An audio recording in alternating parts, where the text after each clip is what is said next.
Welcome back again. Please comment down below what time it is, wherever you are right now, and press the like button. Let's get to it. The bathroom microphone captured it, barely a whisper, that said, "Killed them all, of course," as an arrest warrant was already in motion. Investigators had spent decades triangulating silence. A missing wife, a dismembered neighbor, a slain confidant.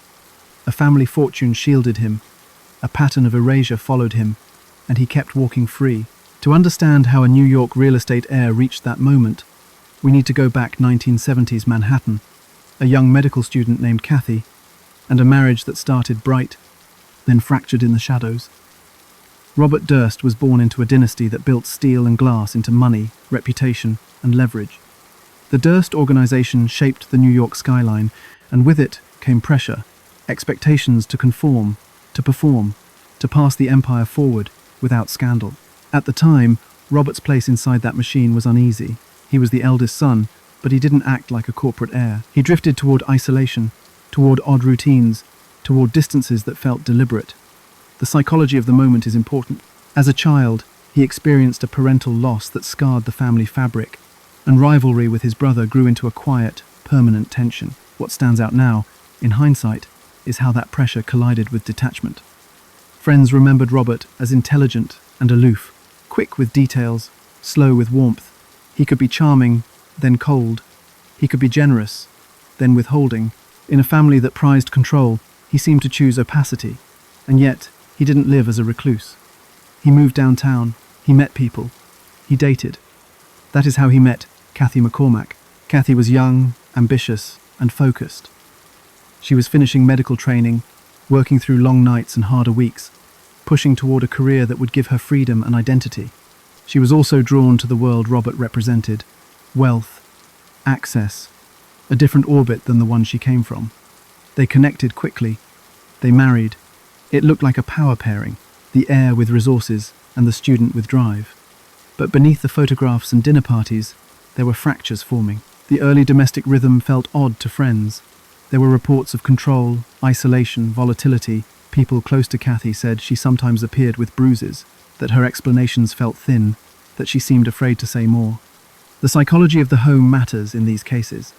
Abuse often lives behind closed doors, protected by money, normalized by routine. What if a pattern was already in place, one that mixed jealousy with domination? Investigators later considered that possibility. At the time, the couple presented as complicated but functional. They had a lake house, they hosted, they traveled. Meanwhile, Robert, standing inside the family empire, was strained. He worked, then drifted. He pushed back against his father's decisions and against the idea that he should be an eager lieutenant. His brother's ascent aggravated the rivalry. For a man who craved control but avoided responsibility, a wife moving toward independence could feel like a threat. When Kathie moved deeper into her clinical work, the gap widened. She was often at the hospital. She had plans to finish, specialize, and, according to friends, consider her options if the marriage didn't stabilize. By the early 1980s, the tension escalated. There was an alleged incident at a party, loud enough that people still talk about the mood change afterward. Police were called to the home more than once, according to later reports. Money became a lever: how it was given, how it was withheld, how it set the terms of daily life. Friends say Kathie started to talk about divorce, about getting her own place, about making sure she had access to money she felt she was owed. The stakes were clear. Her career depended on stability and time, and his resources could either help or constrain her. This is where the human element sharpens. Think about a medical student in her final stretch, exhausted, proud, and trapped in a marriage she couldn't fully predict. Think about a wealthy husband who didn't like to lose and didn't like to be questioned. Arguments, even small ones, cut deeper. Control escalates when someone senses a loss of power. In hindsight, the pattern looks familiar. Isolation, intimidation, then a pivot to sudden calm. Her friends noticed the swings. 3 days earlier, something unusual and unsettling occurred in their marriage. Pressure collided with fear. This wasn't a fight about chores. It was about separation, about money, about what she could say to others. She reached out to friends more urgently. She asked for help. They worried about what might happen next. Because the volatility felt sharper, the timing worse. She needed to be in class, to be on rounds, to keep her resume intact. And yet she was pulled into arguments that left marks, visible and invisible. What nobody knew at the time was how quickly a life can turn from crowded to empty. When a person disappears, the erasure is immediate, but the investigation is slow. But before we get there, the stakes need to be clear. Kathie's entire future, her medical career, her independence, hung in the balance of a marriage she couldn't repair. Robert had the means to hire lawyers, to manage narratives, to outlast scrutiny. She had friends, courage, and a clock that was running out. Now lay the family shadow over all of it. The Dursts didn't just have money, they had institutional weight, legal teams, and the ability to make problems quiet. That kind of influence doesn't write the ending, but it can shape the opening chapters. In this case, when the tension peaked, the world outside the marriage wasn't ready for the storm brewing inside. The last weeks were filled with red flags, calls for help, plans to leave, and a husband whose moods sharpened as control slipped away. What happened the night Kathie vanished? That question becomes the spine of everything that followed, because once the erasure began, each silence would be filled by a different story. Late January 1982, a Sunday night turning into Monday. The timeline is tight, the details contested. Kathie was reportedly last seen at the lake house earlier that weekend, then back in Manhattan by Sunday. Friends remember frantic calls, fear in her voice, a request to come over. She had been planning to attend a dinner with classmates that evening, then return to her apartment, then be at her medical rotation first thing Monday morning. She never arrived for rounds. The silence began. Robert's account hardened quickly. He said he put her on a Manhattan-bound train from Westchester that night, that she returned to the city, and that he later went to a friend's house. He mentioned a call from Kathie to the dean of her medical school, claiming she wouldn't be in. This is the anchor of his narrative, a call that would become a fault line. The psychology of the moment is important. Alibis, once repeated, turn into memory. Meanwhile, friends sensed trouble. One friend, deeply worried, made multiple calls. When Kathie didn't appear on Monday, panic moved from private to public. At the school, her absence was noticed immediately. Medical training runs on clockwork, miss one shift, and someone calls, miss two, and questions get formal. The alleged call to the dean stood out because it didn't align with her habits, her work ethic, or the tone of her recent messages. Why would a student so close to graduation casually skip a critical rotation? Action followed, slow at first. Police did a welfare check. The apartment felt off, some scattered items, no clear sign of a struggle, but unsettling in the way silence is unsettling. Investigators considered voluntary disappearance, a common early misstep in missing adult cases. Friends pushed harder, bringing notes, photographs, dates. They had their own mini-case files, built from years of late-night conversations and visible bruises, from sudden changes in her plans and frightened remarks after arguments. In hindsight, this was evidence, not gossip, but the investigation drifted. The family's shadow loomed over early steps. Detectives came and went. Timelines were sketched, then redrafted. The question of the train dominated. Did he drive her to the station? Did she board? Did anyone see her arrive in Manhattan? No conductor remembered her. No taxi driver came forward. No neighbor placed her at the Riverside apartment after that night. Without a body, the case lacked the forensic anchors that force action. And yet, the absence itself was a form of evidence. A person on the verge of finishing medical school doesn't erase herself. Robert's movements, as he recounted them, were neat. He said he got back to the city, went to a friend's place, made calls. The times were plausible, the specifics were thin. What stands out now, in hindsight, is that each point could be true on paper, but hollow in practice. Meanwhile, the alleged call to the dean lingered, a single, convenient fact that explained the next day's silence. Investigators later considered whether someone else placed that call, using familiarity with her life to make it sound credible. Stakes sharpened as days turned into weeks. Kathie's friends, mostly women in medicine, understood patterns of coercion. They pressed the NYPD, wrote down anything that felt relevant, and visited the apartment again. They found routine objects still in place, things a person takes when leaving for good, makeup, study materials, winter gear. These details matter. When someone vanishes without a trace, the toothbrush left behind is louder than a confession. Press attention arrived, then receded. A missing adult in New York, married to wealth, tied to a family that disliked public spectacle. Reporters sensed a story, then hit a wall. The police response felt uneven, a combination of overwork and caution. And yet, within the social circle, whispers hardened into statements. Domestic abuse, financial control, threats. Friends remembered a night at the hospital when Kathie stayed over after a fight. They remembered the last call, her voice thin, urgent, not dramatic, just tired and scared. The psychology of the moment was important. Victims warned the world in fragments. Durst repeated his version, calmly. He had taken her to the train. He believed she had gone back to the city. He said he wasn't with her after that. He cooperated selectively, hired counsel, and lived inside the protection money can buy. Time, private investigators, a buffer from direct pressure. The lack of immediate forensic evidence worked in his favour. No body, no scene, no definitive proof. The case began to cool, but here is the twist. As the official file dulled, an unofficial archive grew. Kathie's friends saved letters, notes about conversations, names of people she feared, places she had planned to go if she left. They were not detectives, but they understood pattern, and one name kept appearing, Susan Berman, a confidant in Los Angeles, a writer with a keen sense for loyalty, money, and secrets. The connection wasn't casual. Susan knew the marriage, the arguments, the stakes. In parallel, small investigative threads remained open. The phone logs around the alleged call, the timing of Robert's movements that night and into Monday, the absence of hospital staff who heard from Kathie.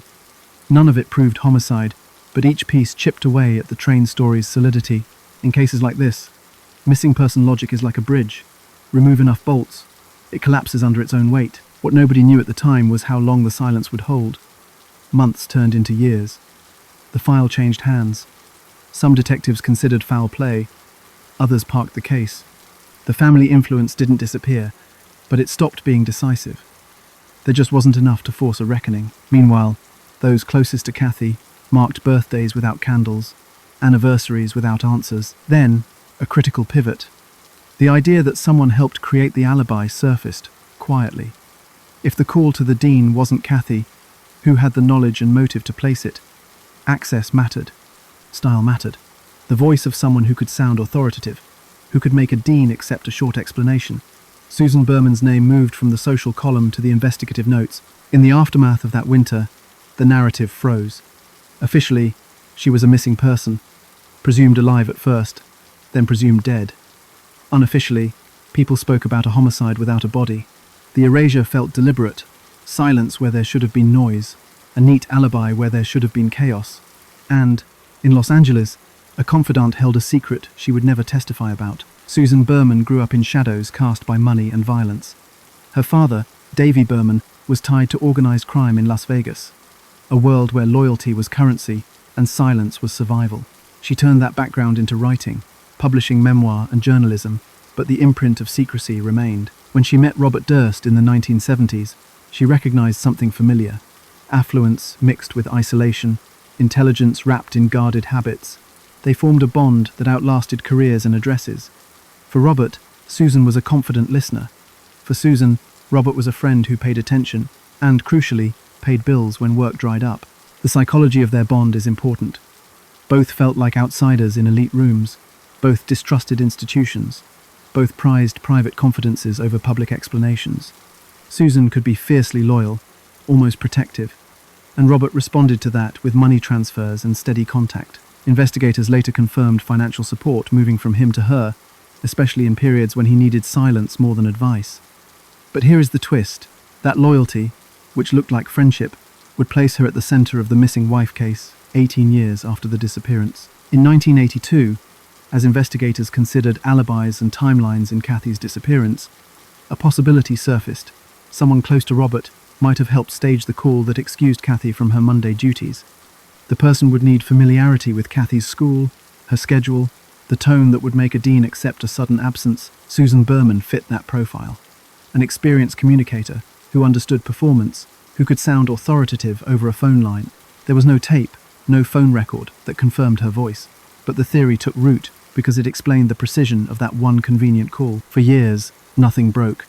Robert drifted away from New York, then back again. Susan remained in Los Angeles, writing, struggling with money, tending to dogs, talking with friends about the older days. Then the case reawakened. Around 2000, New York investigators reopened Kathie's disappearance, pushed by sustained pressure from her friends and new attention from media. Old names regained relevance. Susan heard whispers that detectives wanted to talk. She anticipated a knock on the door, Did she fear being treated as an accessory? Did she expect to clarify the past? Friends say she was anxious, but calm. In late December 2000, the silence ended with a single gunshot. Susan Berman was found in her Benedict Canyon home, shot behind the ear, execution style, on the floor near the entrance. There was no sign of forced entry, no ransacking, no theft. The scene suggested familiarity. She likely knew the person, opened the door, turned her back. In homicide work, that entry wound implies trust or surprise. The act felt clean, calculated, and quick. And then, almost immediately, Los Angeles police received a strange alert. A brief note arrived, postmarked, addressed to Beverly Hills Police. The word Beverly was misspelled with an extra E, an unusual and unsettling error. The letter said a cadaver could be found at Susan's address. Cadaver is a clinical term, not common in everyday speech when reporting a death.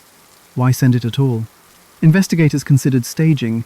Someone wanted the body discovered promptly, perhaps to avoid decomposition that could obscure timing, perhaps to manage the discovery narrative. The letter was a breadcrumb, but it did not name the sender, and there were no usable fingerprints. What stands out now, in hindsight, is how that single misspelling became a hinge. Years later, handwriting comparisons would link a known envelope from Robert Durst to an almost identical misspelling, the same awkward Beverly. But at the time, 2000 into early 2001, detectives catalogued the letter and focused on people in Susan's orbit. Robert's name was obvious. He had motive if the theory was witness elimination. Susan had the potential to connect him to the 1982 alibi. He had means, money, travel, access. He had history, increasing scrutiny back east. The timing matched the reopening in New York. Yet, as in Kathie's case, hard proof lagged. Meanwhile, the psychology of the moment is important. If someone feared Susan would talk, they would also understand her habits. She did not bolt chains in the daytime. She let friends in without checking IDs. She trusted the familiar. The lack of forced entry supports that. No sign of struggle, no barrage of shots, just a single, efficient wound behind the ear. That is staging in effect. Minimal noise, minimal mess, maximal certainty. Investigators canvassed neighbors, tracked phone calls, and reconstructed her final days. She had received money from Robert not long before, a pattern consistent with their relationship. She was expecting holiday visitors, juggling small errands, responding to calls from journalists chasing the revived Kathie story. The window of death fit a life in motion, not a person planning to disappear. In homicide work, sudden death paired with a looming interview is not a coincidence, it is a red flag. The letter kept pulling attention back. Beverly Hills Police. The extra E felt like a signature, not by design but by habit. Handwriting experts later drew comparisons between that envelope and one connected to Robert. At first, though, the case was a stalemate. No eyewitnesses, no camera footage of the shooter, no confession. Susan's murder drifted toward the cold case shelf, even as its gravity deepened the pattern. When pressure rose around the 1982 disappearance, a potential witness died. And yet, for all this, it was not over. The bond that once protected Robert now formed a corridor toward him. Friends remembered Susan's unwavering loyalty, but also her loneliness near the end, the financial stress, the desire to be seen. If she had knowledge about Kathie's disappearance, she carried it quietly for nearly 2 decades. The letter announcing her death turned the private into public, a chilling message that defined the crime more than any scream would have. In the aftermath, Los Angeles detectives weighed handwriting, access, motive, and timing. New York investigators watched closely. The two files, once separate, began to echo each other. A missing wife, an alibi call, a confidant who might have made it, then an execution and a misspelled word. What if the same hand threaded through both? Years later, the cameras would roll, the envelopes would be compared on screen, and a bathroom whisper would push everything forward. But in December 2000, it was just a door opening to a familiar face, and then the sound of one shot. While Los Angeles detectives weighed handwriting and access, another storm built in Texas. Robert Durst left the coasts and slipped into Galveston, a working port town where anonymity came cheap. He rented a small, shabby apartment in a low-rise building near the water. And then came the disguise. He presented as a mute woman, an older, quiet tenant, head down, eyes averted. Why mute? Because a voice gives you away. In hindsight, the psychology of the moment is important. He wanted an erasure so complete. Even language was a risk. Neighbors noticed him, but not for long. In places like this, people mind their own business. Rent gets paid, doors close early, the wind off the bay covers the rest. Across the hall lived Morris Black. Volatile, lonely, known for outbursts. He had moved often, had little patience for noise, and argued about small things as if they were insults. The building manager recalled tension, something about trash, shared sinks, loud television at odd hours. Morris was the kind of neighbor who kept a mental ledger of grievances. What stands out now, in retrospect, is how proximity built pressure. Robert, inside his disguise, tried to fade from sight. Morris, sensitive to intrusions, noticed incongruities. He saw Dorothy Sena, the name Durst used, and sensed something off. Mannerisms, the way the woman carried himself, the sudden silence when someone came near. Investigators later suggested Morris might have discovered Robert's identity, or at least suspected he was hiding from something. That suspicion, if voiced, could puncture the erasure. September 2001. The bay gave up what it had been asked to keep. Garbage bags, bobbing just below the surface, tore open. Inside were dismembered human remains, pale against the dark water, the head missing. Police traced the bags, the brand of ties, the cut patterns. The trail led back to that low-rise building, to the apartment with the odd tenant. Blood traces were found, saws, receipts for trash bags, a timeline of cleanup. The staging was not elegant. It was rushed, almost frantic. When officers knocked, the apartment looked like a workshop of second chances. Bleach, towels, a refrigerator that had held more than food. And yet, the most important piece of forensic evidence, the head, was missing. Without it, autopsy conclusions would be limited. Entry wounds, trajectory, exact cause of death, all clouded. But a driver's license pulled from the trash made the identification Morris Black, the neighbor, the man across the hall. Durst fled, briefly. He was picked up in Pennsylvania on a separate shoplifting incident, a strange, almost compulsive theft of a sandwich and bandages, despite cash on him. The act felt like a crack in control. Extradited to Texas, he faced the core question. Why was Morris Black in pieces in the bay? And how did that happen inside an apartment he rented under an alias, in a disguise designed to erase identity? In court, the defense presented a stark, simple story. Self-defense. They claimed a struggle over a handgun in the apartment. Morris, agitated, had found the weapon and pointed it. A fight followed, a shot fired, accidental, then panic. Durst, they argued, was a man with reason to fear police attention, wanted elsewhere for questioning, tied to another homicide investigation. He made a terrible choice. He dismembered the body to hide the death, not because he murdered with intent, but because he feared being blamed. It is a disturbing claim, but it can work on a jury because it separates the act of killing from the act of disposal. The prosecution leaned on the brutality.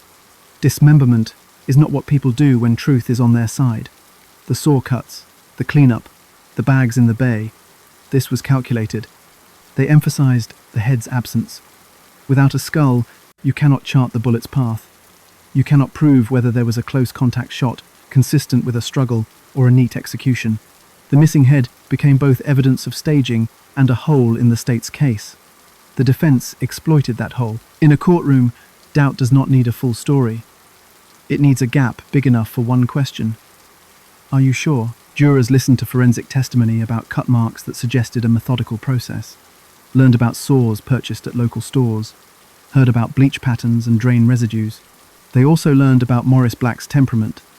The defense painted him as combustible, a man who could escalate quickly. One analogy hovered over deliberations: a plane crash with no black box. You have wreckage, smoke, and trajectories, but the decisive audio is missing. The head was the black box. Why the disguise? Why the flight to Galveston? The defense reframed it as a practical measure. He was a wealthy man under a cloud of suspicion from a case he claimed he did not commit, so he hid to avoid what he considered media harassment and prosecutorial overreach. From their perspective, his choice to live as a mute woman was not proof of murderous intent, it was proof of paranoia. Jurors do not have to like a defendant to think the state has not proved its charge beyond a reasonable doubt. What happened in that apartment? In the defense version, a scuffle, a gun, a single chaotic moment, then panic and erasure. In the state's version, an intentional killing of a man who had become a liability, followed by meticulous dismemberment. The forensic evidence could not bridge the gap, and in criminal law, when evidence cannot cross, the defendant walks. The verdict stunned many. Acquitted of murder, convicted of evidence tampering and bail jumping, the jury, interviewed later, described the psychological bind. The dismemberment was monstrous, but the prosecution had not proved the shooting was intentional. The absence of the head, the lack of a clear autopsy conclusion, and the plausible story of a struggle created uncertainty they could not ignore. The psychology of juror uncertainty is not softness. It is the system working as designed, proof, or freedom.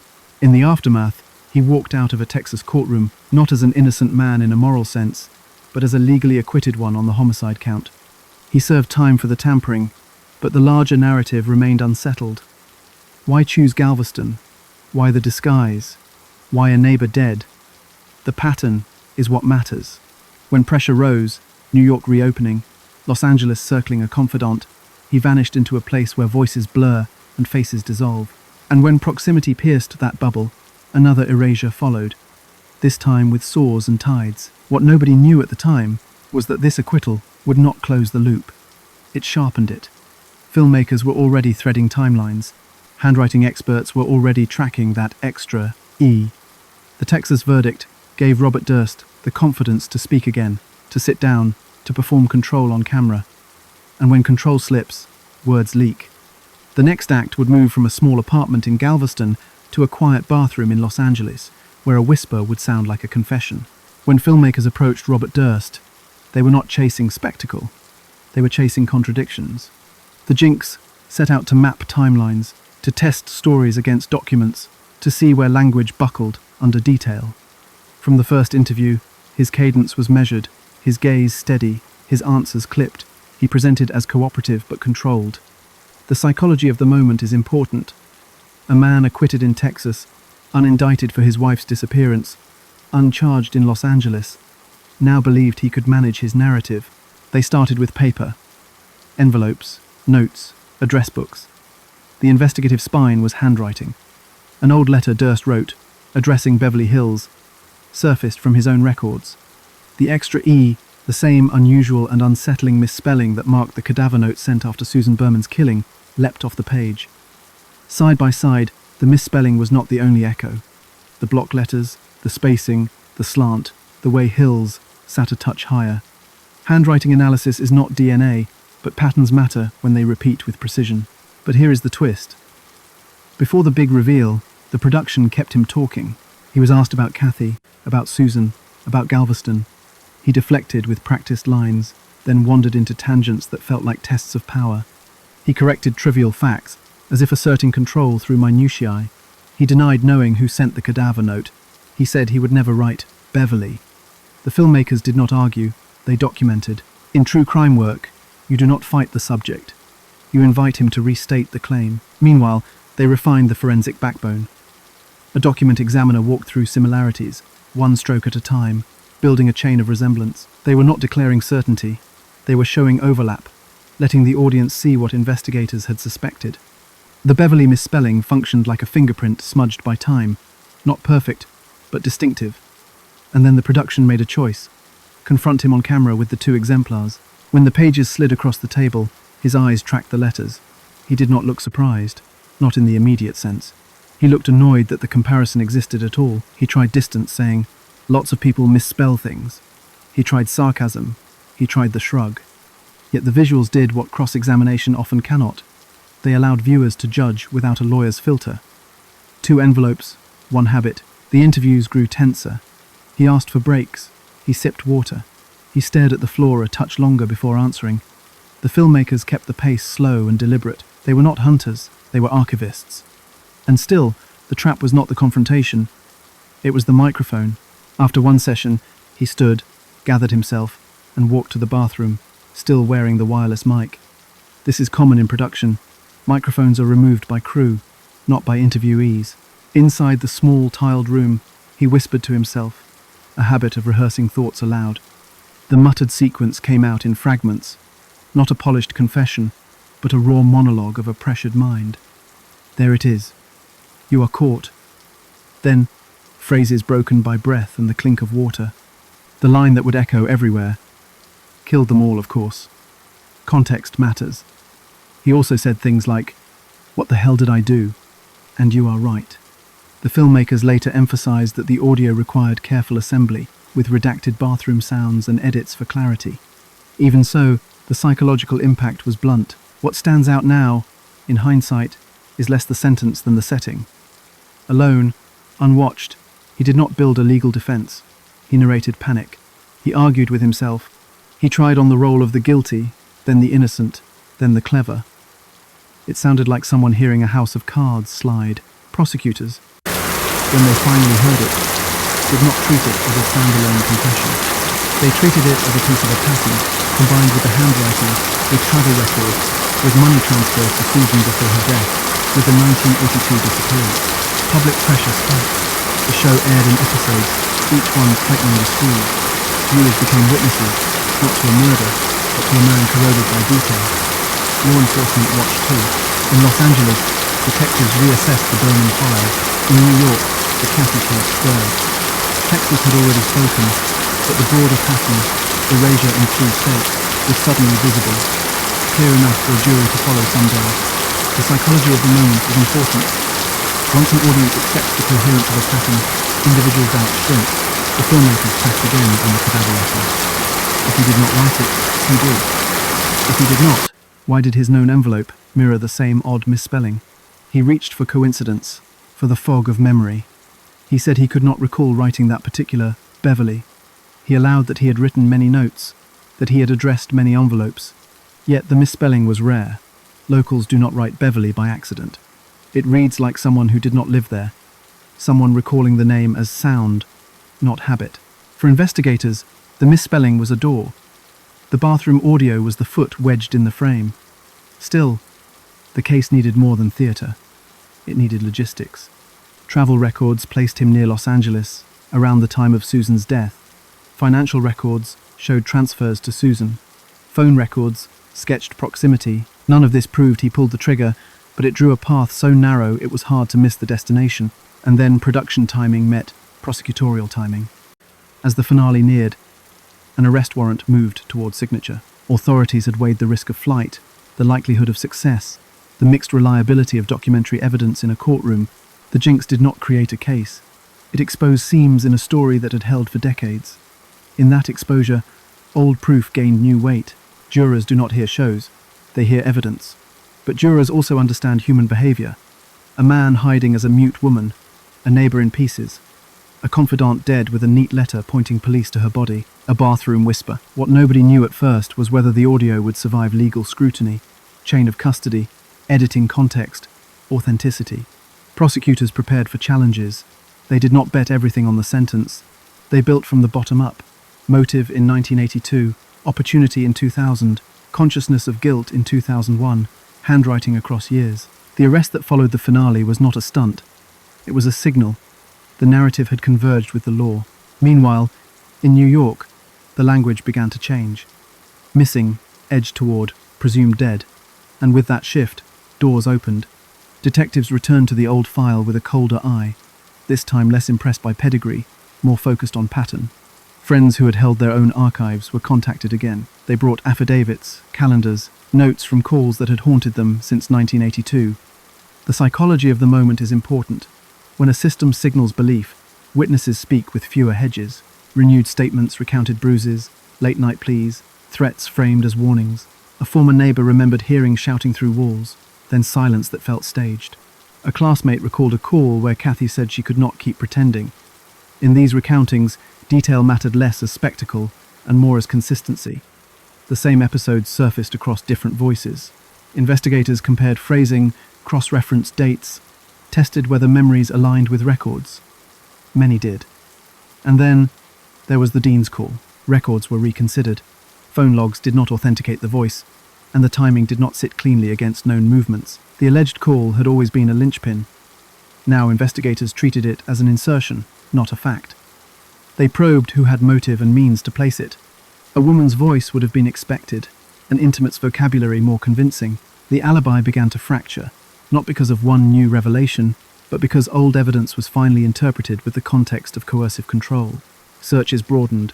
A lake property, storage units once linked to Robert, even the narrative of that Sunday night was replotted minute by minute, asking whether a train was plausible given weather, station staffing, and observable sightings. Conductors were re-interviewed. Cab companies from the period were checked for any lingering archives. Most of it yielded nothing, which, ironically, helped. Absence can function as structure when the rest of the story anticipates presence. A person so dutiful at the hospital simply does not ghost a rotation without fallback plans. What stands out now, in hindsight, is how the social record carried as much weight as the physical. Friends described how Kathie hoarded textbooks, saved notes for exams, kept her life in folders. Those folders were still in her apartment after she vanished, along with daily use items you do not leave behind for long. Investigators catalogued these as anchors: toothbrush, winter coat, identification spares. Taken together, they argued against voluntary departure. Grand jury interest followed. Prosecutors tested the viability of a no-body homicide, assembling a timeline that highlighted motive, opportunity, prior violence, and the creation of a false alibi. They understood the hurdle. Beyond a reasonable doubt without a body requires a narrative so coherent that jurors feel the victim's presence through what she left behind. The psychology of juror certainty shifts when silence looks engineered rather than accidental. But here is the twist. Even as momentum gathered, attention tilted west to the killing with tangible forensics. Susan Berman's. California had a body, a scene, a letter. New York had a history that explained why a witness might be eliminated. Prosecutors in both states coordinated informally, recognizing that pattern evidence could travel. The goal was not to blend cases, but to let them rhyme where the law allows. Motive from 1982, explaining conduct in 2000. Witness preparation intensified. Friends who had been sidelined now stood at the center, their credibility vetted and supported by corroborating detail. One recounted a night when Kathie appeared at her door, tearful, whispering that she feared what might happen if she left for good. Another remembered seeing money turned into leverage, small allowances contingent on obedience. None of this proved homicide. All of it made the alternative, voluntary disappearance, feel implausible. Investigators also confronted their own past delays. Reports that had been minimized were now read for what they were: early warnings. A prior police call, once logged as domestic disturbance without follow-up, was recontextualized as escalation. The train claim, once accepted as a neat endpoint, was reframed as a narrative choice by a man who benefited from ambiguity. These internal corrections mattered because they signaled to a jury that institutional blind spots had been addressed. The question hovered. Without a body, could motive, history, and circumstantial evidence meet the standard? Prosecutors built toward a cautious yes, while acknowledging risk. They drafted around the Dean call, showing why it was likely staged. They situated Kathie's ambitions as evidence of future orientation, the opposite of self-erasure. They underscored the tight timeline between the last known contact and Robert's tidy account. In the background, the Jinx had awakened public attention, but the legal work moved on its own rails. Subpoenas for financial transfers, travel records, even mail habits, stacked into a portrait of a man who managed consequences rather than faced them. New York's case gained weight, but the practical path to a courtroom ran through Los Angeles, where a single bullet and a misspelled word were already forming a charge sheet. All roads were converging, not by design, but by the gravity of a pattern finally recognized. All roads converged on Los Angeles. Prosecutors framed the theory plainly. Susan Berman was killed to prevent her from speaking about the 1982 disappearance. Money transfers before the murder suggested leverage. A scheduled approach by investigators created pressure. The entry wound behind the ear, the lack of forced entry, the familiarity with her habits, these details, they argued, pointed to someone she trusted. The Beverly Hills Police cadaver letter became the forensic spine. Handwriting experts stepped through stroke comparisons, spacing, and slant, then paused on the rare misspelling, mirrored on a known envelope, linked to Robert Durst. Jurors were told this was not DNA, it was a distinctive habit. The state layered travel records, financial logs, and prior statements. Pattern evidence from Kathie's disappearance was admitted for motive, not character. The psychology of the moment is important. Jurors were asked to see coherence, not coincidence. The defense countered by attacking reliability. They suggested alternative suspects within Susan's circle, questioned documentary editing practices, and challenged the probative value of the bathroom audio. They urged caution. The cadaver letter's author was not filmed writing it. The handwriting discipline has margins of error, and the misspelling could be an unfortunate overlap. They reframed the relationship as generosity, not conspiracy, and cast Robert as an eccentric man, hounded by narrative rather than proof. Witnesses walked the jury through decades. Friends of Kathie described abuse and fear, not to retry New York, but to show motive for silencing Susan. Handwriting experts explained why the Beverly quirk mattered. Detectives described the scene's familiarity. Then Robert took the stand, unusually calm, measured, denying the letter, denying the shooting, conceding odd choices, Galveston disguise, movements, while insisting innocence in Los Angeles. But here's the twist. The state did not need a single smoking gun. It needed a pattern that held under pressure. The cadaver letters misspelling, the envelope echo, the timing of payments, the impending inquiry, the quiet entry, the execution wound, each piece reinforced the next. Jurors watched the pattern settle. The verdict: guilty of first-degree murder. Life in prison. Let's get to story number 2. He stepped out into the bright heat of Ocean Drive, a thin magazine in his hand, and started up the marble steps. 2 cracks, close together, and Gianni Versace collapsed. The shooter turned, calm, blending into the street before slipping away. Who was he? Why Versace? How did a private spiral end on a designer's doorstep? Across America, 5 bodies marked the path, a city on edge. To understand the gunman, we need to go back into charm, humiliation, and a life built on borrowed names. Andrew Philip Cunanan arrived with words before stability. In classrooms, he was the gifted talker, a quick mimic, reading what adults wanted and reflecting it back with a polished smile. Teachers noted recall bordering on photographic, a flair for detail, and a habit. He would shape stories to fit the room. At home, volatility hummed beneath the surface. The psychology of the moment is important. Status and control were currency in that house. Affection was conditional, and winning meant being seen. His father, Modesto, chased upward mobility with relentless energy, selling the dream of comfort and belonging. For a while, the family lived it, a nice neighborhood, good schools, a feeling that they were climbing. But money built on unstable ground buckles. Under investigation for financial impropriety, Modesto fled to the Philippines abruptly, leaving behind debts, anger, and a son who had learned that image can be everything, and that image can vanish overnight. That exit was an erasure of stability. Andrew watched status collapse, and he internalized the lesson: never be powerless, never be ordinary, never admit the fall. San Diego's social scene became his next stage. In Hillcrest and La Jolla, he cultivated older, wealthier circles, men with established lives and discretionary money, people who appreciated a charming dinner companion who knew the right wine, the right gallery opening, the right line from a French film. He was young, handsome, attentive, offering flattery as if it were a currency that never ran out. He adopted the cues of privilege, the brands, the restaurants, the casual confidence that suggests, I belong here. But belonging was leased, not owned. Identity inflation followed. He would shift backstories depending on who was listening.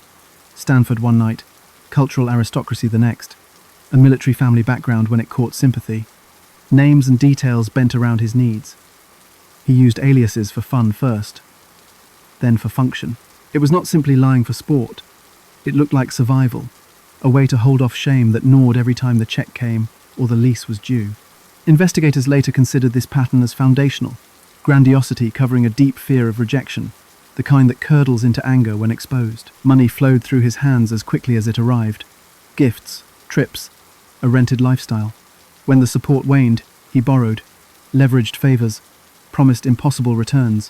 Friends described a magnetic presence in public and a thin-skinned volatility in private.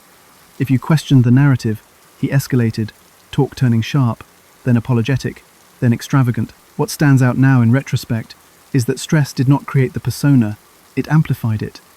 Under pressure, he doubled down on the mask. Bridge relationships formed the fragile web that would later snap. In Minneapolis, he built connections with David Madsen, a successful architect with a careful, private demeanor, and Jeff Trail, a former Navy officer with a steady, protective streak.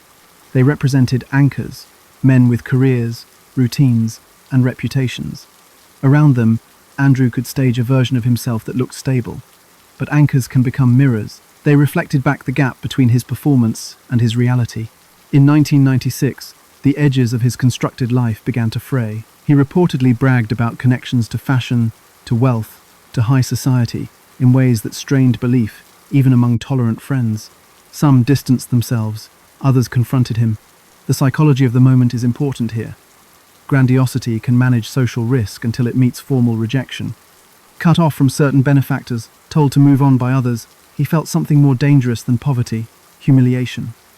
In that frame, every goodbye was not just an end, it was an indictment. He took small steps that now read as precursors. He asked to crash on couches, burned bridges over trivial slights, escalated stories into threats. He flashed expensive tastes without resources to match. When confronted, he would pivot, reframe, then retaliate with gossip. The community held him at the margins, still invited sometimes, increasingly managed at arm's length. And yet, for all this, there were moments of quiet, intimate connection. Late-night talks with David, protective advice from Jeff, attempts to help him stabilize. Those attempts mattered. They set the stage for the betrayal he would perceive later. Meanwhile, family ties remained fraught. A trip to the Philippines to see his father exposed a different kind of disillusion. The myth of a successful patriarch overseas crashed into a simpler reality: reduced circumstances, unfulfilled promises. If the father had staged his life, the son took notes. He returned to the United States with more resentment than repair, and a sharpened need to prove, to someone, that he still mattered. He curated a persona around intelligence and access. He would quote rare books, memorize menus, and collect gossip like evidence. The effect was intoxicating for newcomers, but for those who knew him longer, it became unsettling. In hindsight, friends later told reporters about tells, the practiced laugh, the way he would watch a room for the most important person, then recalibrate his story mid-sentence. He was performing belonging, and every successful performance reset the addiction. Substance use threaded through the period, not constant but present. It lubricated long nights and dulled the friction of his contradictions. Drugs and alcohol can flatten shame temporarily and then rebound it with interest. After binges, he would swing between generosity and rage, promising change, then asking for money. The debts were not just financial. He drew on emotional credit too, and those accounts approached their limits. By early 1997, he was talking about leaving San Diego behind, chasing something bigger: money in Minneapolis, opportunities in Chicago, a reset that would erase the past few messy months. He told different people different reasons for the trip. He packed light, carried stories heavier than his bags, and flew north with an itinerary only he knew. The button therefore pattern was already in motion. He needed to regain status, but he had burned too many bridges. Therefore, his next moves would need to be riskier. What nobody knew at the time was how quickly his frustration would harden. The fragile loyalty web, David's concern, Jeff's boundaries, acquaintances' patience, would be tested in close quarters. Control, for him, was not just about money, it was about narrative. Who gets to decide who Andrew is? Who gets to tell him no? The answers in Minneapolis would be brutal. When his network frayed, the violence began. In Minneapolis, his arrival did not raise alarms. It started with familiar faces, a few nights on couches, a plan that shifted depending on who asked. Friends sensed a change, less charm, more edge, a pressured cadence in his stories. The psychology of the moment is important. Humiliation sat close to the surface, and he needed someone to absorb it. David Madsen tried to keep distance but offered kindness. Jeff Trail, steady and blunt, pushed for boundaries. Those boundaries would be tested inside a quiet apartment on a Saturday night. April 26, 1997. David's loft, a clean space with tall windows and an orderly calm. Andrew insisted, "Jeff, come over," the way a story needs its final witness. What happened in that room was not recorded, but the aftermath drew a grim outline. Neighbors reported shouting, a thud against metal, another thud, then silence, then hurried movement. Investigators later found a blood pattern on the rug, spatter tracing an arc that suggested blunt force applied repeatedly, close in, personal. A claw hammer lay nearby, wiped once, poorly. The body, Jeff Trail, was pulled to the bedroom, placed beneath a rug, staged out of sight. Why the overkill? Investigators considered control and humiliation. Jeff had tried to protect David, and he had challenged Andrew's narrative before. Rage can look like punishment when a delusion is threatened. The staging hinted at panic and calculation colliding. Hide the evidence, buy time, keep David compliant. But here is the twist. David did not run. He stayed inside that apartment for hours with Andrew and the body of his friend, a fact that would generate debates, blame, and grief that never healed. By morning, they left together.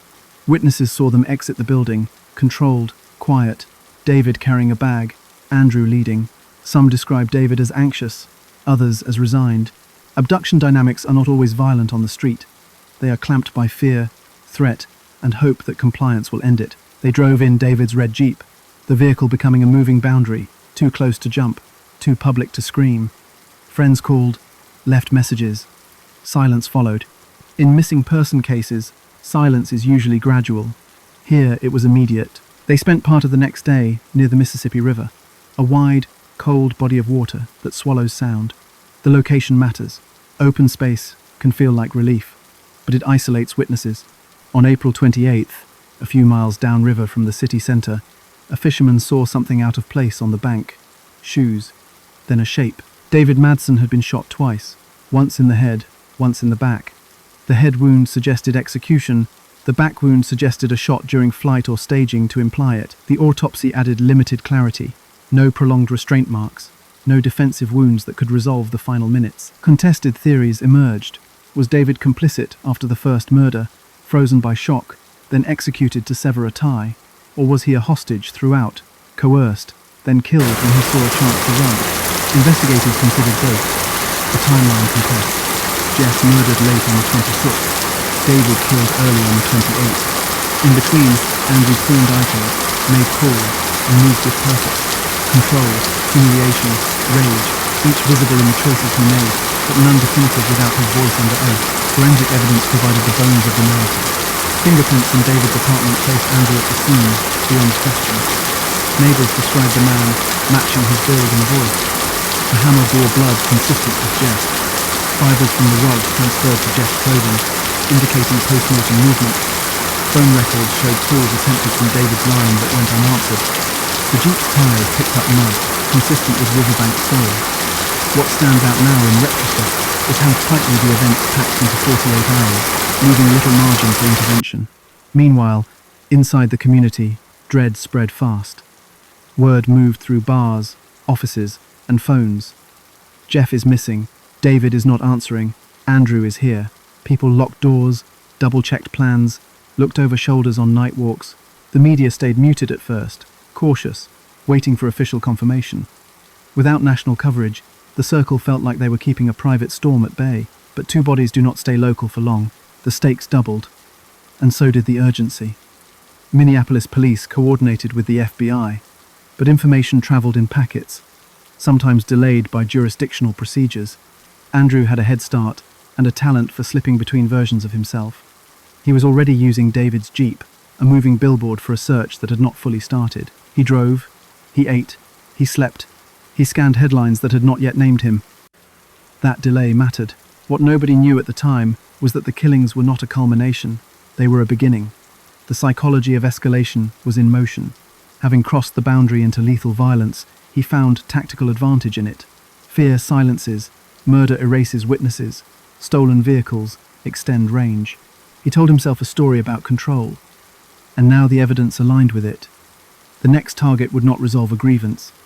It would confirm a pattern. In the aftermath of Jeff and David's deaths, friends faced a crushing calculus. Grief complicated by questions. Could they have stopped it by pushing him out earlier?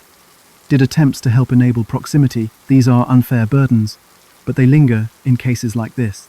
The real weight falls on the brutality inside that loft and along that river, where two lives ended because a man demanded absolute control over the story of himself. With two dead, he did not slow down, he accelerated.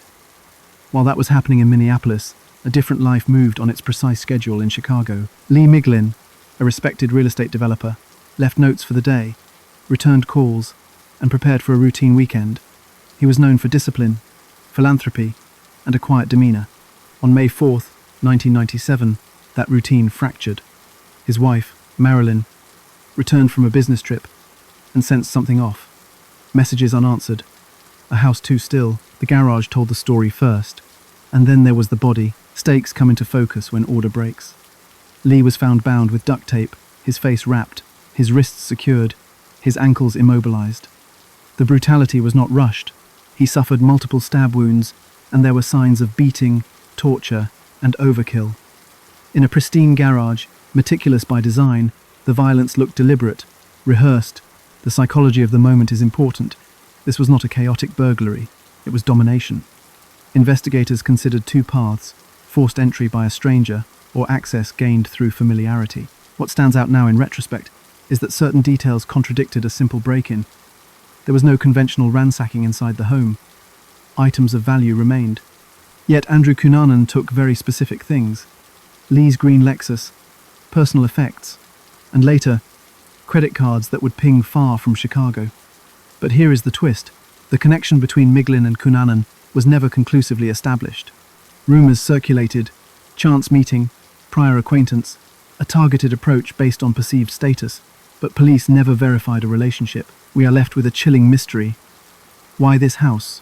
Why this man? Control was the through line. The duct tape suggested staging and prolonged dominance, the kind that humiliates. The injuries suggested anger, arguably more than necessary to kill. Investigators considered a motive rooted in rage at status denial. Cunanan repeatedly excluded from elite circles, now punishing a symbol of establishment success. It is an analogy detectives often use. When you cannot enter the castle, you attack the gate.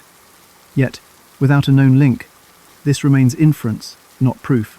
Forensic evidence provided realities that did not depend on speculation. Tape residue on Lee's face and limbs, consistent with the same brand of material found in the garage supply. A knife from the home's own tools. Blood patterns on the concrete showed directionality, consistent with movement during the assault. There were partial prints lifted from the Lexus and the garage surfaces, later matched to Cunanan through comparison with his known prints from Minneapolis. The path hardened. Minneapolis to Chicago, two scenes of intimacy turned into instruments of death. Theft is often noisy, but this theft was strategic. Cunanan took the Lexus, equipped with a phone. He used Lee's credit cards to purchase gas and food along the route east and then south, leaving a breadcrumb trail that investigators could finally follow in real time. Why use traceable cards after two murders? Investigators considered a mix of arrogance and need. He needed speed and comfort, and he may have believed that speed would outpace coordination. In 1997, interagency communication was not instantaneous. Alerts took time, databases refreshed slowly. Toll booth cameras were not connected. Media attention spiked. A prominent Chicago figure, murdered in his home, bound and stabbed, now tied to an active double homicide suspect from Minneapolis. This changed the scale. National coverage named Andrew Cunanan showed his photo and described him as armed and dangerous. The message reached gas stations, hotel lobbies, airport counters.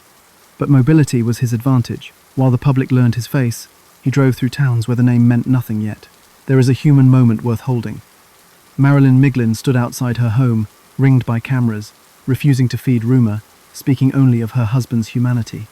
Grief collided with public fascination, and investigators tried to shield her while extracting every possible detail about the last known movements. She insisted on dignity, an anchor against the spectacle building around the case. Inside the investigation, tension grew around victimology.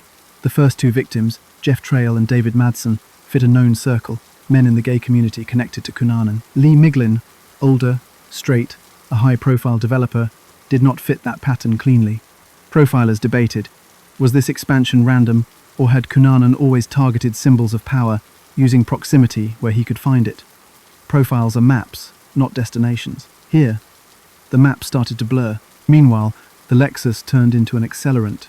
License plate readers were rare, but credit card transactions lit up in sequence. Indiana, then farther east, then a pivot. He eventually abandoned certain habits, but first, he enjoyed the car's anonymity, its speed, and its connections to a life he had always performed. A luxury brand, a leather interior, a smooth engine.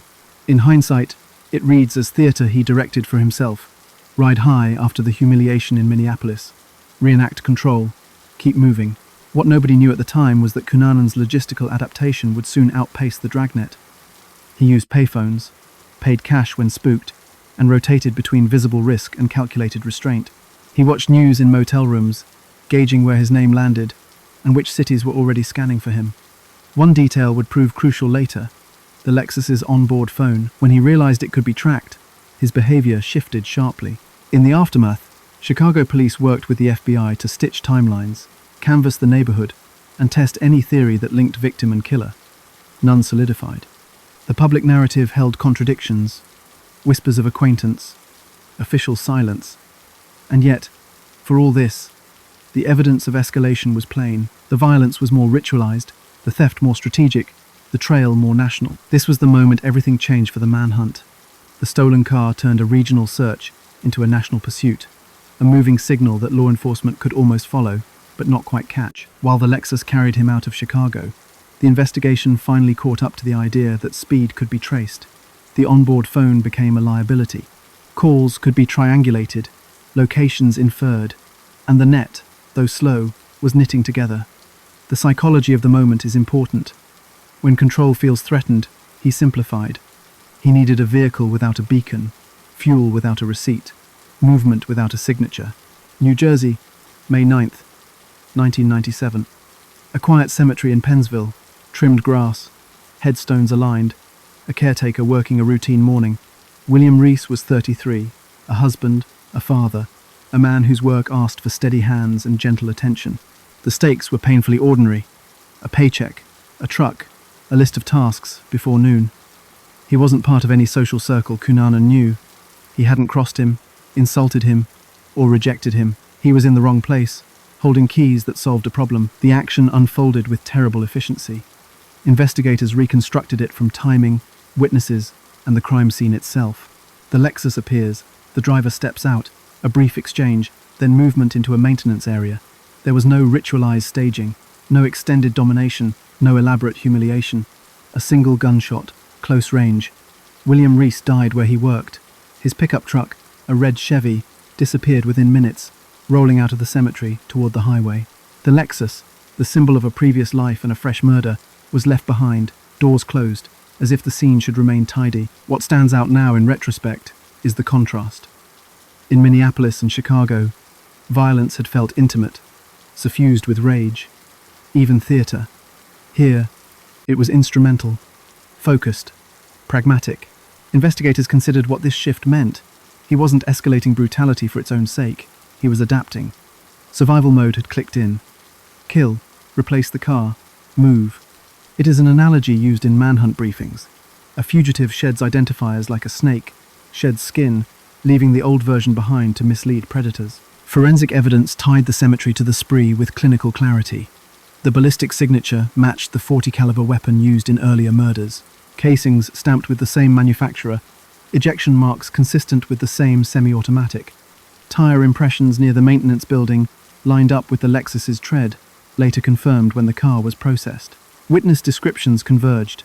An athletic man, dark hair, calm, not hurried, as if he had rehearsed this exact exchange in his head before driving in. The impact rippled in two directions. For William Reese's family, grief was immediate and incomprehensible. A random erasure, a husband and father taken because a stranger needed a truck. For law enforcement, the case shifted shape. This wasn't targeted vengeance, it was opportunistic procurement. The man they were hunting could depersonalize his victims at will, turning human lives into logistics. That raised the stakes for the public. Anyone, anywhere, could be pulled into his path if they possessed what he needed. Coordination problems surfaced in the hours that followed. The Lexus was found, yes, but statewide alerts on the stolen Chevy lagged. Radio dispatches carried the update. Databases took time to refresh, and not every patrol car had the same information at the same hour. Toll plazas saw a blur of red trucks each minute. Cameras recorded, but retrieval required requests, and requests took time. The but divided by therefore pattern repeated. The suspect changed vehicles. Therefore, the description changed. The description changed. Therefore, the dragnet stumbled. Media finally locked onto the name with full force. National broadcasts showed Cunanan's photograph, alongside images of Lee Miglin's home, David Madson's riverbank, Jeff Trail's smile, and now a cemetery in New Jersey. The map on screen drew a diagonal wound across the country. Fear spread across states, not in a wave, but in jolts.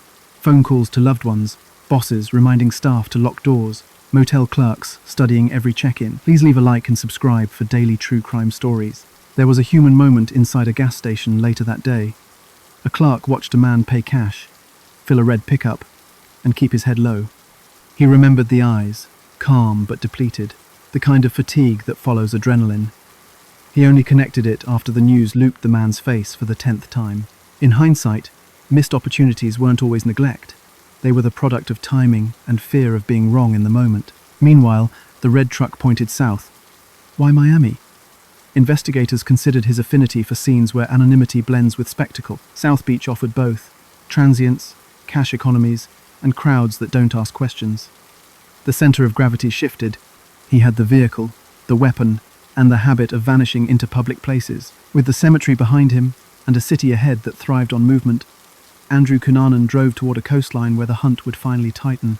Miami received him the way it receives thousands each week, with heat, humidity, and anonymity. South Beach in late May was loud on the surface and loose underneath, a place where people arrived with stories no one checked. The red Chevy blended into a mosaic of rental cars and delivery trucks.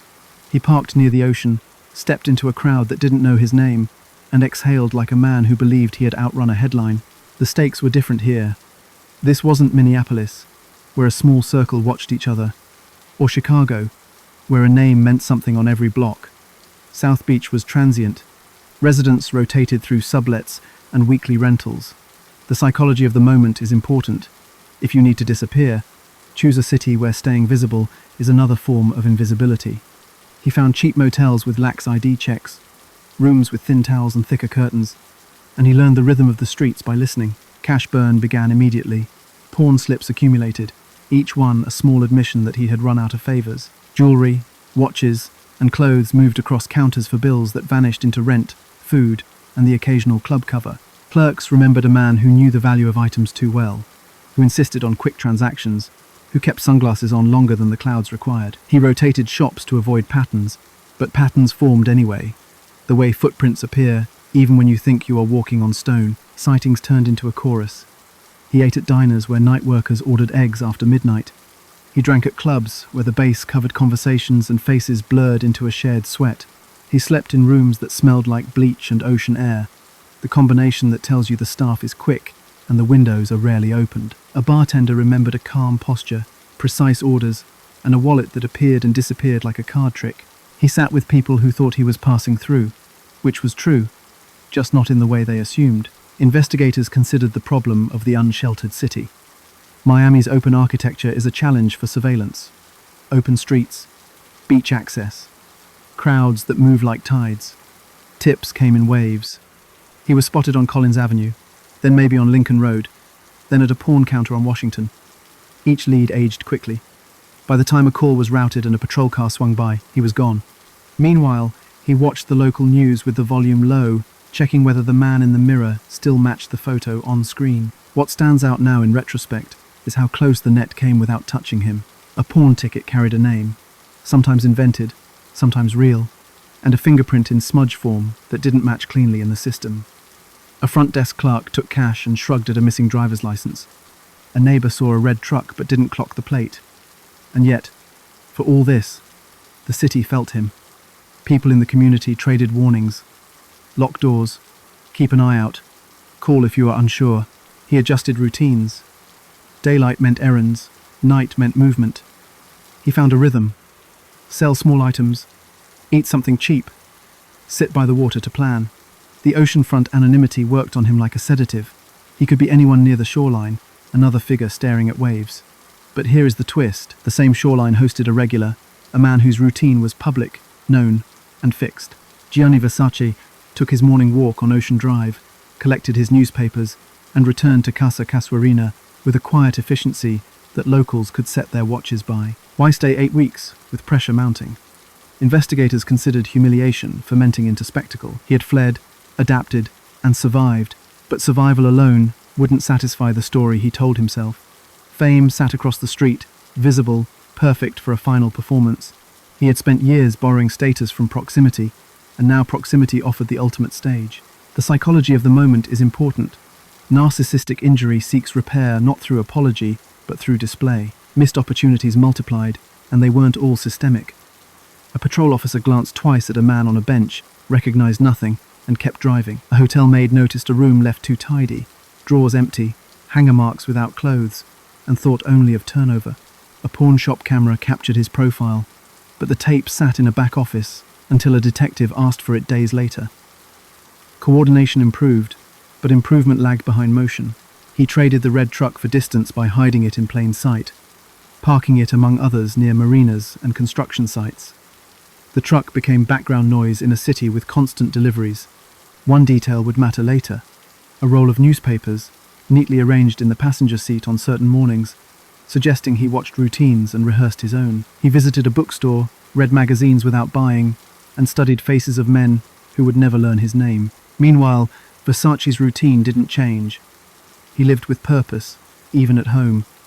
Work in the morning, meetings in the afternoon, friends in the evening. Security in Miami wasn't what it would become after, because at the time, celebrity felt safer in public spaces than reality would soon prove. He greeted staff, waved to locals, and treated the street as an extension of his courtyard. Fame is loud, but daily life is quiet. That quiet made him reachable. A micro-story from a cafe. A server remembers two men at different tables. One flipped through a fashion magazine, pausing at the Versace spread. The other signed a bill with a flourish, a familiar face in the neighborhood. They never looked at each other, or maybe they did, through reflections in the glass. In hindsight, proximity reads like inevitability, but at the time, it was just 2 mornings crossing. By early July, tips turned sharper. A pawn slip matched his known pattern. A witness described the same calm eyes. The red truck popped up on a side street, then vanished again. Law enforcement increased patrols quietly, not wanting to spark panic along Ocean Drive. They made lists: motels with cash acceptance, pawn shops within a 10-block radius, dumpsters where someone might ditch clothing or a bag. The lists helped, but lists don't look back. He grew thinner. Cash grew tighter. The calm calcified. He had stopped calling anyone weeks earlier, even from payphones, severing lines that could betray him. He lived in the present tense, and the present tense in Miami was warm, crowded, and forgiving of strangers. And yet, for all this, he was running out of moves. On a July morning, the sun lifted fast. The sidewalks dried from an early wind, and the city settled into its ritual. He watched a doorway on Ocean Drive, measured footsteps, and waited for a moment that would bind his name to a legend. The paths finally crossed. The morning was ordinary, which is why it is unsettling. Sun on stucco, the sound of waves just beyond the palms. Casa Casuarina standing like a stage set that never closes. Gianni Versace left his gate shortly after 8, walked the short block to the new cafe, and picked up the magazines he favored. Fashion, architecture, Italian newspapers. He greeted a few familiar faces, turned back toward the marble steps, and climbed with relaxed certainty. The shooter had already chosen the angle. Stakes were layered. Versace wasn't just a public figure. He was a working artist ahead of his powers. A partner, a brother, an employer. Outside the gate, staff moved through routines. A gardener trimming, a guard glancing at the sidewalk, tourists drifting with cameras. Inside, a family day was forming. The psychology of the moment is important. Routine gives a sense of invulnerability, and in that calm, danger can stand 10 feet away without a ripple. The action took seconds. 2 shots, close range, 40 caliber, the first striking behind the left ear, the second impacting near the cheekbone. Versace dropped to the steps, magazines scattering, blood staining the marble that had welcomed him home 100 times. The shooter turned, not in panic, but with a practiced exit, moving south along Ocean Drive, melting into the crowd in a grey tee and cap, holding the pistol low and tight. Witnesses froze, then shouted. A dove flapped from the courtyard fountain, as if even the birds registered the rupture. Unknown to them, across the water, a caretaker noticed something off. A small 2-story houseboat, usually quiet, now had a door ajar and a new padlock he did not recognize. Inside, he heard movement where no tenant was expected. He stepped back, called police, and waited on the dock as humidity built like pressure in a sealed room. Stakes tightened fast. Officers sealed the block, then the canal, then the neighborhood. Boats idled with engines low. Helicopters kept distance to avoid spooking whoever was inside. Residents watched from windows as tactical teams formed, slow, deliberate, careful. The psychology of the moment is important. Cornered fugitives can be desperate, but they can also be precise. The action moved in on a small scale, measured in inches. Officers stacked at the door, announced, then breached. Inside, a cramped living room, a couch with impressions, clippings about Gianni Versace. Scattered on a table, cash in small stacks. food wrappers, and a mirror angled for line of sight to the hallway. A single gunshot cracked from the back bedroom. Silence followed, heavy and absolute. They advanced, clearing tight corners, then found the body on the floor against the bed. The same. .40 caliber semi-automatic lay nearby. Forensic evidence started writing its final chapter. The firearm's serial number had been removed, but the ballistic signature matched the earlier murders. Spent casing, extractor marks, breech face impressions were identical. A canvas bag held clothes, a few coins, a passport photo, and a tiny notebook with names scratched out. Autopsy notes later drew a sober picture. No recent heavy cocaine levels, despite rumors. An empty stomach. Dehydration, consistent with weeks of strain and spotty meals. Abrasions on knuckles, no defensive wounds. Death was instant, the muzzle placed at the mouth. The act was controlled. Investigators considered whether he planned suicide all along if trapped. The evidence suggested a contingency, not a fantasy. Impact arrived with the sound of the second siren wave. Medical, crime scene techs, supervisors. No trial, no sworn answers, only evidence and inference. The houseboat became a reliquary of absence. Clippings about Versace, a radio tuned to news, a bed slept in lightly. Outside, the tape fluttered in marine wind while a city tried to exhale. With the shooter dead, the questions grew louder. In the aftermath, grief took separate shapes in 5 homes. Jeff Trail's family faced the logistics of a military funeral, and the burden of a private man turned into a headline. David Madsen's parents fielded questions they could not answer, about timelines and choices, about a riverbank that would not let go. In Chicago, Marilyn Miglin protected her husband's legacy from rumor, focusing on his work, his tenderness, and the quiet routines they shared. In Pennsville, New Jersey, William Reese's wife and child lived with a loss that felt arbitrary. Keys, a truck, and then a life erased. In Miami, Donatella and Santo Versace moved through shock into duty, anchoring a global company while mourning a brother whose work was still on the mannequins. What stands out now, in retrospect, is the legal weight that followed grief. Estates needed settling. Insurance claims required documentation that insisted on details no one wanted to relive. And civil actions occasionally tested boundaries with media companies or landlords. Some families pursued victim compensation funds, others refused interviews entirely, guarding memory from the market. The psychology of the moment is important. Public tragedy demands answers, but families sometimes need quiet more than closure. Law enforcement reviewed the chase in slow motion. Inter-agency lag mattered, alerts posted hours late, vehicle descriptions updating unevenly, pawn slips sitting in back rooms until someone connected them. The FBI's 10 most wanted designation came, but speed did not always translate into proximity.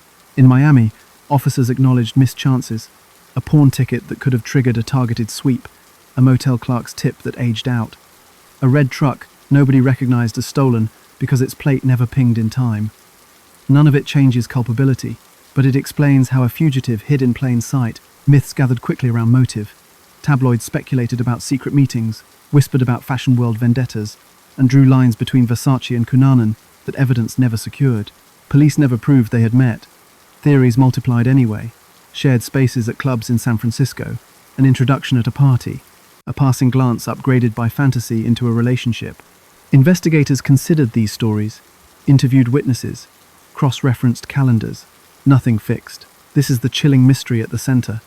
A symbolic target, likely chosen from distance, turned into a personal grievance by a man whose identity depended on proximity to power. Psychological autopsy added structure where facts thinned. Clinicians who study violence described a profile built around narcissistic injury, grandiosity, chronic lying, and rage at rejection, compounded by financial collapse and social exile. The performance mattered. He did not just kill, he curated scenes that displayed dominance, duct tape, and overkill. In Chicago, an execution-style shot by the river, a public assassination on marble steps. In that reading, murder became theatre, humiliation inverted into temporary control. But here is the twist. The Reese killing in New Jersey breaks the pattern. Instrumental, fast, indifferent. That contrast shows a man capable of switching motive frames to maintain movement. Media narratives split. Some outlets glamorize the fugitive's improvisation, giving him the anti-hero sheen reserved for outlaws. Others centered the victims, insisting on names before the gunman's. Community leaders in Minneapolis and Miami pushed back against sensationalism that edged into stereotype about gay life, insisting on accuracy and respect. The late 1990s were not gentle about stigma. Fear inside LGBTQ spaces tightened, not only from the threat of violence, but from the way coverage could turn vulnerability into spectacle. Security culture shifted. Celebrity routines grew less predictable. Residential protections increased. Cameras, varied routes, staff training. Police departments in major cities updated protocols for multi-jurisdiction pursuits, adding faster data sharing and uniform alerts. Porn networks were mapped and monitored more aggressively. Small changes, incremental, but they matter. They are the guardrails built from specific mistakes. Families lived with anniversaries. Memorial services brought flowers, but also questions that returned like weather. Could we have seen this coming? Why that morning? Why that garage? Why that riverbank? Those questions do not resolve, they soften. Some relatives found purpose in advocacy, speaking about interagency communication or victim dignity. Others went quiet, keeping memories in the smaller rooms of the house, away from microphones. What happened next remains shrouded in mystery, in the space where proof ends and interpretation begins. Did Cunanan intend Versace specifically from the moment he reached Miami, or did the idea harden over weeks as he watched the routine? Investigators considered both possibilities, noting the clippings, the proximity, and the timing. Absent testimony, the best we have is pattern, a man whose life was performance closing with a killing staged for maximum attention. And what does it mean when fame and anonymity collide so violently? It means the public square is not neutral. It means icons are still people on morning walks, and strangers can map their routes. It means humiliation, when left to fester without treatment or accountability, can become a script written in other people's blood. The city healed, but not back to what it was. It healed into something more cautious, more guarded, and more aware of the cost of delay.